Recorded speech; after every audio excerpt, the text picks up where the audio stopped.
మనస్పర్ధలు వచ్చినప్పుడు వివేకముతోనూ జ్ఞానముతోనూ ఆ కుటుంబాన్ని చక్కబడే విధంగా సలహాలు ఇవ్వాలి. కానీ ఈ రోజుల్లో చాలామంది పేరెంట్స్ చక్కని సలహాలు ఇవ్వటల్లా. ఎందుకని? ఒకవేళ కొడుక్కి చక్కని సలహా ఇచ్చే ప్రయత్నంలో, ఒరే నువ్వు జాగ్రత్తగా ఉండాలి, నువ్వే సర్దుకోవాలి, సహజంగా సమస్యలు వస్తాయి, సహజంగా ఇబ్బందులు వస్తాయి, చూసి చూడనట్టుగా వెళ్ళిపోవాలి తప్ప పెద్దాన్ని పట్టించుకుంటే ఎట్లాగా, ఇలా అయితే నువ్వు కాపురం చేయలేవు, ఇలా అయితే కుటుంబం కట్టబడదు అని ఒకవేళ చెప్పే ప్రయత్నం చేస్తే ఎక్కడ కొడుకు మాకు దూరం అయిపోతాడేమో, మీరు అలాగే చెప్తున్నారని చెప్పేసి దూరం అయిపోతాడేమో అని చెప్పి కొంతమంది తల్లిదండ్రులు కుమారుడు తప్పు చేస్తున్నాడని తెలిసిన, కుమారుడు తప్పుడడుగులు వేస్తున్నాడని తెలిసిన సరిచేసే ప్రయత్నం చేయటంలో. ఎందుకని? వాళ్ళే చూసుకుంటారులే, వదిలేస్తున్నారు.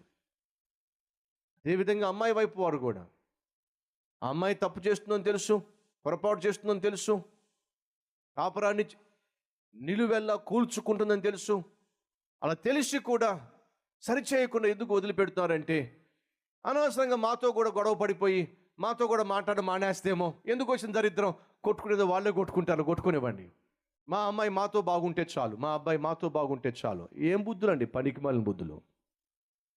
మీ అమ్మాయి మీతో బాగుంటే సరిపోతుందా? మీ అబ్బాయి మీతో బాగుంటే సరిపోతుందా? మరి జీవితాంతం కలిసి ఉండాల్సినటువంటి భార్యాభర్తల మధ్య సమస్యలు వచ్చినప్పుడు పెద్దరికం వహించి సమస్యలకు పరిష్కారం చూపించాల్సిన వాళ్ళు పెద్దలు తప్పించుకు తిరుగుతారే, అంటున్నట్టుగా ఉంటారే. ఏం పెద్దలండి వీళ్ళు, స్వార్థపరులు. తండ్రులు తల్లులు అలాంటి స్వార్థపరులుగా ఉండమాకండి, చావు సలహాలు ఇవ్వమాకండి.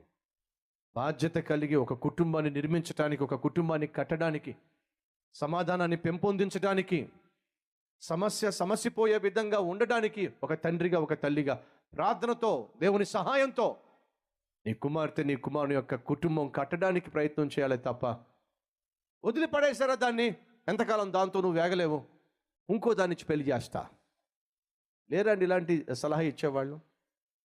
వదిలేసేమో వాడిని, అతను కాకపోతే ఇంకొకటి నుంచి పెళ్లి చేస్తా. ఎంతమందికి ఇచ్చి పెళ్లి చేస్తారు? ఇలా చావు సలహాలు ఇచ్చేవాళ్ళు లేరంటారా? పెద్ద కుమార్తెను, ఆ కుమార్తె కుటుంబంలో వచ్చిన సమస్యకు పరిష్కారం చూపించాల్సినటువంటి పెద్ద మనిషి పెళ్లి చేసి పడేశాడు. ఇప్పుడు పెళ్లి చేసి ఏమంటున్నాడు? రెండో అమ్మాయిని చేసుకో అంటున్నాడు, రెండో పెళ్ళి అంటున్నాడు. ఇంకో అమ్మాయిని ఇస్తాను చేసుకో.